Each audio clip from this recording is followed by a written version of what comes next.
في مقولة بحبها جدا بتقول who can handle the quickest rate of change survives.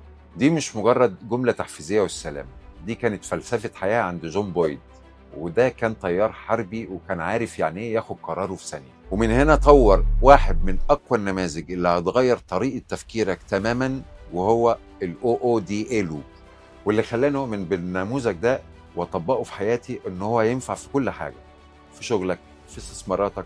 ال OODA لوب بيتكون من 4 مراحل، لو طبقتهم صح هتقدر تاخد قرار صح وتطبقه وانت مطمن. اول حاجه اللي هي الاو او الاوبزرفيشن او الملاحظه، يعني شغل الرادار وبص حواليك ايه اللي بيحصل وايه التغيرات اللي بدات تظهر، مين بيتحرك فين وليه. خد بالك المرحله دي مفيش فيها اي تحليلات خالص، انت بس بتجمع كل المعلومات الممكنه. تاني مرحله اللي هي الاو الثانيه او الاورينت او التوجيه والتحليل، ودي اخطر مرحله لانها بتبدا تفسر وتحلل كل المعلومات اللي جمعتها، تفهم الصوره من زاويتك بخبرتك وقيمك، وتسال نفسك انت شايف الموضوع كده ليه، وهل ممكن اكون شايفه غلط او في زاويه تانية. هنا بتبدا تحدد اختياراتك الحقيقيه.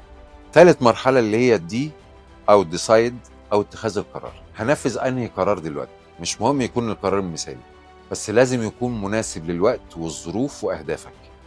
وفكر دايما القرار ده لو وقع الخطة البديلة هتكون ايه. رابع مرحلة اللي هي الايه او الاكت او التنفيذ، هنا ما تضيعش وقت، ابدأ فورا نفذ وراقب ايه اللي اشتغل وايه اللي محتاج يتعدل. لو في حاجة مش ماشية ارجع تاني للخطوة الاولى وابدأ اعدل من خطواتها. انا شخصيا طبقت النموذج ده في شغلي وحياتي العملية.